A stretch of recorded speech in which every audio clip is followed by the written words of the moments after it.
धीरे धीरे उसकी सारी धन संपत्ति समाप्त हुई। एक दिन एक वृद्ध और उसकी बेटी उसके पास कुछ मांगने के लिए आए। माला ने कहा, अब मेरे पास धन नहीं बचा है। हाँ, यह सोने की ओखली और मूसल बचे रह गए हैं, इन्हें आप ले जाओ। उसके बाद मैं मर जाऊंगी। मैं अब जीकर भी क्या करूंगी। वह वृद्ध भिखारी और उसकी बेटी धर्मशाला में रुके और जब निकलने लगे तो वृद्ध ने माला से कहा, राजकुमारी जी, मैं और मेरी बेटी सदा ही इधर उधर आते जाते रहते हैं। कल जब हम जंगल के पास पहुंचे तो वहां एक साफ पानी का तालाब देखकर रुक गए। हम ताल के पास एक पुराने वृक्ष के खोखले कुंड में सो गए। आधी रात के समय जब सब कुछ शांत हो गया था तब कुछ आवाज हुई। हमने देखा कि ताल से एक राजा तथा उसकी फौज बाहर आई। अब तक मैं पूरी तरह जाग गया था। मैंने ध्यान से देखा, राजा बहुत ही सुंदर और अपने सैनिकों का पूरा ध्यान रख रहा था। जैसे ही सभी ऊपर आए वैसे ही सभी के लिए खाना परोसा गया। सबने रात का खाना खाया और उस भोज के बाद सभी सैनिक तथा कर्मचारी ताल के पास जाकर गायब हो गए, मगर राजा वहीं रहा। जब राजा ने देखा कि सभी जा चुके हैं तब उसने एक थाली में खाना परोसा और पुकारने लगा, क्या कोई गरीब आदमी है यहाँ? यह सुनकर हम आगे चले गए। राजा ने वह खाना हमें दिया और कहा, मेरी उस प्रिय माला के नाम। इसके बाद वह भी ताल के पास पहुंचकर गायब हो गया। यह सब सुनकर माला का जी घबराने लगा। वह सिहर उठी। उसे समझ नहीं आ रहा था कि वह हंसे या रोए, क्योंकि वह जानती थी कि वह ताल के पास प्रकट हुआ राजा नागराज ही था। उसने वृद्ध भिखारी से कहा कि क्या वह उसे उस ताल के पास ले जाने की कृपा करेगा। क्यों नहीं, वृद्ध भिखारी बोला, जिसे सोने की ओखली और मूसल माला ने दे दिए थे। वे तीनों जंगल की तरफ निकल पड़े और संध्या समय होते ही ताल के पास पहुंच गए। वे रात होने और ताल से प्रकट होने वाले लोगों की प्रतीक्षा करने लगे। वृद्ध भिखारी तथा उसकी बेटी को नींद आ गई, मगर माला जागती रही। आधी रात के समय जब सब शांत था, नागराज, उसको खाना खिलाने वाले और उसके सैनिक प्रकट हो गए। सेवकों ने खाना परोसना शुरू किया।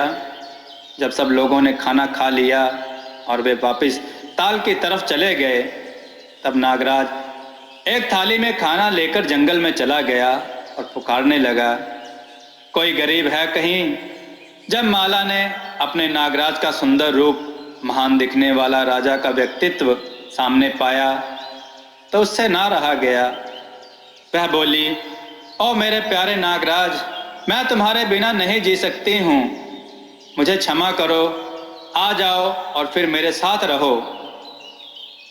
नागराज चौंक गया, समझ न पाया कि क्या हुआ और कहा, कौन हो तुम?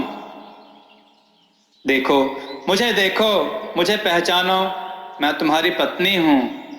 नागराज ने उसे पहचाना, मगर वह जानता था कि ताल में चले जाने के बाद अब वह उसके साथ रह नहीं सकता।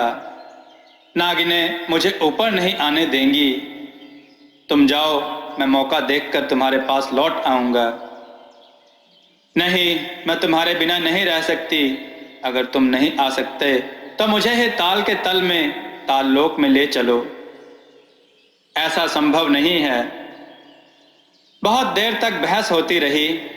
उसके बाद नागराज उसे अपने साथ ले जाने के लिए मान गया, मगर उसे कैसे ले जाए, इसलिए उसने माला को एक कंकड़ के रूप में परिवर्तित किया और अपनी जेब में रख लिया। ताल लोक में पहुंचकर नागिनें आईं और उसका स्वागत किया। नागराज ने उनका स्वागत स्वीकार किया, परंतु उनके स्वभाव में कुछ बदलाव सा आ रहा था। जब नागराज ने पूछा तो नागिनों ने कहा कि उसके शरीर से मानव की बू आ रही है। नागराज ने उन्हें बताया, हाँ, उसके साथ एक मानव है, मगर वह उसे तभी प्रकट करेगा जब वे उसे कोई कष्ट न पहुंचाने का वचन देंगी। नागिनें मान गईं और तब नागराज ने अपनी जेब से कंकड़ निकाला। कंकड़ माला में परिवर्तित हुआ।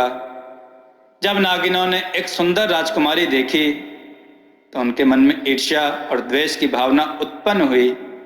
उन्होंने एक साथ यह निर्णय लिया कि माला से परिश्रम कराएंगे, उसे काम पर लगाएंगे। उसको कोई काम दिए गए। उनमें से एक यह था कि उसे नागिनों के बच्चों के लिए दूध उबालना होगा। माला काम में जुट गई और उफ किए बिना सारे काम करती रही। वह हर दिन नागिनों के बच्चों को दूध पिलाती। एक दिन कुछ ऐसा हुआ कि दूध ज्यादा ठंडा नहीं हुआ था और जैसे ही उन नागिनों के बच्चों ने वह गर्म दूध पिया, वे सब मर गए।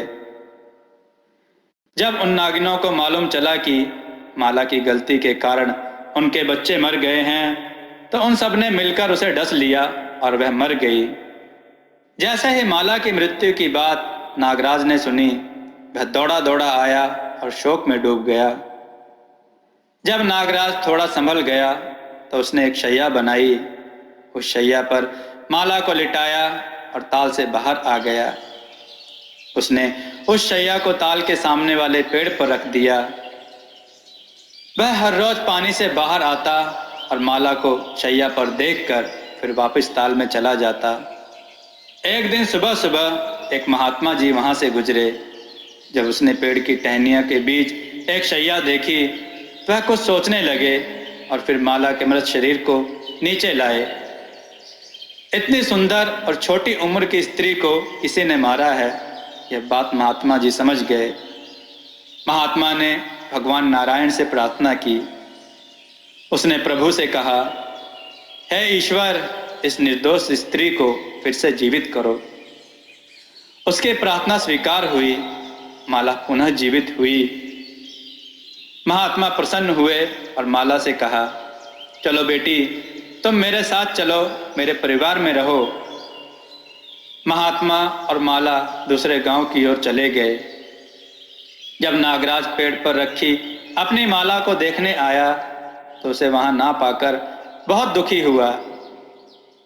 वह सोचने लगा, क्या कोई माला का शव ले गया है या वह जीवित होकर चली गई। वह भटकने लगा और वन में माला को ढूंढने लगा, मगर माला का कहीं पता नहीं चला। ढूंढते ढूंढते वह दूसरे गांव पहुंचा और महात्मा के घर तक पहुंचा। वहां उसने माला को सोते हुए पाया। उसने अपना रूप बदला। एक सांप में परिवर्तित होकर वह माला के बिस्तर के पास कुंडली मारकर बैठ गया। थोड़ी देर बाद जब महात्मा का बेटा आया और उसने माला के पास एक सांप देखा, तो उसने सोचा, यह कहीं इस स्त्री को डस न ले। उसने एकदम से तलवार उठाई और सांप के कई टुकड़े कर दिए। इस शोर से माला जाग गई। जब उसने देखा तो वह रोने लगी। अरे, यह तुमने क्या किया? हाय, तुमने मेरे पति को ही मार दिया, मैंने नागराज की हत्या की। उसी दिन दोपहर को चंदन की लकड़ियों की चिता बनाई गई और मृत नागराज को उस पर रखा गया। उसी समय माला भी चिता पर चढ़ गई। मैं अब जीवित रहकर क्या करूंगी? मैं भी इसी के साथ जल मरूंगी। दोनों भस्म हो गए। महात्मा यह सब देखकर बहुत ही दुखी हुए। वह चैन से सो ना सके। वह रात भर जागते रहे। अगले दिन सुबह सुबह वह उस स्थान पर गए जहां माला और नागराज को जलाया गया था। उन्होंने चिता के पास जाकर ठंडी राख उठाई और उस राख को लेकर एक पेड़ के नीचे बैठकर पश्चाताप करने लगे।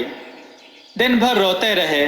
जिस पेड़ के नीचे यह वृद्ध महात्मा बैठे थे, उस पेड़ पर भाग्यवश भगवान शिव और माता पार्वती दो पक्षियों के रूप में बैठे हुए थे। उन्होंने वृद्ध पुरुष का रोना सुना और सोचा कि इसकी सहायता करें। भगवान शिव ने माता पार्वती से कहा, देखो तो कितने कष्ट में है यह भला आदमी। इसे मालूम है कि चिता से प्राप्त इस भस्म में कितनी शक्ति है। अगर यह इस भस्म को किसी जलाशय में डालेगा तो ये दोनों फिर से जीवित हो उठेंगे। वृद्ध पुरुष ने यह बात सुनी और चिता की राख को एक सरोवर में डाल दिया। जैसे ही भस्म पानी में गिरी, वैसे ही नागराज और माला जीवित हो उठे, पहले से भी अधिक सुंदर हो गए। उन्होंने यही आसपास एक छोटा सा घर बनाया और उसमें रहने लगे। वृद्ध पुरुष जो महात्मा पुरुष था, वह भी उनके साथ ही रहने लगा। वह उनके पिता के समान घर में रहने लगा और उन दोनों ने भी उसकी खूब सेवा की। इसके कारण ही उनको नया जन्म मिला था। वे उसकी सभी जरूरतों का पूरा पूरा ध्यान रखते। एक दिन वह वृद्ध पुरुष उन्हें आशीर्वाद देते देते स्वर्ग सिधार गए। उसके बाद भी उसके आशीर्वाद के कारण वे दोनों उसी छोटे से घर में सुखी जीवन बिताते रहे। दोस्तों, आपको यह कथा कैसी लगी? अपने विचार और सुझाव कमेंट में जरूर दें। हमारी कथाओं को लाइक करें, हमारे चैनल को सब्सक्राइब करना न भूलें। हमारी कथाओं को शेयर जरूर करें, जिससे लोगों को अच्छा ज्ञान प्राप्त हो। जय श्री राम भक्तों।